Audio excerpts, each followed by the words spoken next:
അങ്ങനെ സ്പിറ്റി വാലി കൂടെയും പിൻവാലി കൂടെ യാത്ര ചെയ്ത് നമ്മളിപ്പോൾ വന്നേക്കുന്നത് കുളു വാലിലാണ് കേട്ടോ. ഏകദേശം 3 ദിവസം കൂടെ ഉണ്ട് ഞങ്ങൾക്ക് നാട്ടിലേക്കുള്ള ട്രെയിന് വേണ്ടിയിട്ട്. മണാലി വന്ന് ഇറങ്ങി കഴിഞ്ഞാൽ ബസ്സിൽ നിന്ന് ഇറങ്ങി ഞാൻ നേരെ പോകുന്നത് എന്റെ ഓൾഡ് മണാലിയുള്ള ഈ ഒരു ദുക്കാനിലേക്കാണ് കേട്ടോ. ഇവിടെ കിട്ടുന്ന ദഹിപൂരി വേൾഡ് ബെസ്റ്റ് ആണ് കേട്ടോ. ഇപ്പോഴത്തെ മണാലിയുടെ ആ ഒരു വലിയ തിരക്കിനകത്ത് എൻജോയ് ചെയ്യാനായിട്ട് ഞങ്ങൾക്ക് ഒട്ടും മൂടില്ലായിരുന്നു കേട്ടോ. അതുകൊണ്ട് തന്നെ ഓൾഡ് മണാലിയിൽ നമ്മളൊരു 3 മല ട്രെക്ക് ചെയ്താൽ മാത്രം എത്തുന്ന മണാലിയുടെ വേണമെങ്കിൽ അവസാനത്തെ ഒരു ഹോം സ്റ്റേ ഒരു വീടെന്ന് നമുക്ക് പറയാവുന്ന ഒരു സ്ഥലം. അങ്ങനെ ഒരു സ്ഥലം ഞങ്ങൾ തപ്പിപ്പിടിച്ചിട്ട് അവിടെയാണ് കേട്ടോ ആ ഒരു 3 ദിവസം ഞങ്ങൾ കഴിഞ്ഞത്. ചുറ്റിനും ആപ്പിൾ തോട്ടങ്ങൾ കൊണ്ട് മൂടി നിൽക്കുന്ന മനോഹരമായിട്ടുള്ള ഒരു പ്രോപ്പർട്ടി, അതിന് ചുറ്റും പൂക്കളും പൈൻമരക്കാടുകളും, ഇവിടേക്ക് ഒരു ഈച്ച പോലും കയറ്റി വിടാതെ പക്ഷെ നമ്മളോടൊക്കെ ഭയങ്കര സ്നേഹമായിട്ടുള്ള ഒരു 5 പട്ടിക്കുട്ടികളും. ഇവിടെ അധികം ആക്ടിവിറ്റീസ് ഒന്നും ചെയ്യാനായിട്ട് ഞങ്ങൾ ഉദ്ദേശിച്ചിട്ടുണ്ടായിരുന്നില്ല. പാട്ടുകളും പ്രകൃതി ആസ്വദിച്ചും കുഞ്ഞു കുഞ്ഞു ഹൈക്കിങ്ങൾ ചെയ്തും അവിടുത്തെ തോട്ടത്തിൽ നിന്ന് പറിച്ചെടുത്ത പച്ച ആപ്പിൾ കൊണ്ട് ഞാൻ ട്രൈ ചെയ്ത ഒരു ചമ്മന്തിയാണ് കേട്ടോ ഇത്. ഗ്രീൻ ആപ്പിൾ ചമ്മന്തി ചോറിന്റെ കൂടെ അടിപൊളിയായിരുന്നു. വേണ്ട ഈ കാണുന്ന കറുത്ത കല്ലിരുന്ന് ഫ്രൈഡ് ആവുന്ന ഈ ചിക്കൻ കണ്ടോ? ഈ ചിക്കന്റെ റെസിപ്പി എന്നാന്ന് ഞാൻ പറയട്ടെ. ജസ്റ്റ് ഒലീവ് ഓയിലും ബട്ടറും സോൾട്ടും പെപ്പറും 10-20 വട്ടം മസാല ഉപയോഗിച്ച് ഫ്രൈ ചെയ്യുന്നതിലും ഭയങ്കര ടേസ്റ്റിയാണ് കേട്ടോ ഈ ഒരു ചിക്കൻ. മണാലിയുടെ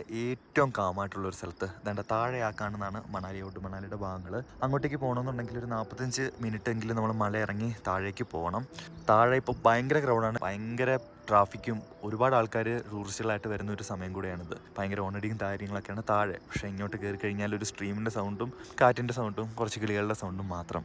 ആ മേളിലേക്കും അങ്ങോട്ട് ഓരോ ഭാഗത്തേക്കും കുറേ ട്രക്കിംഗ് സ്പോട്ടുകളുണ്ട്. നമുക്ക് എവിടെ വേണമെങ്കിലും പോകാം. രാവിലെ ഒരു ആ ഭാഗത്തുനിന്ന് സൺറൈസ് ഉണ്ട്, അതും അടിപൊളിയാണ്.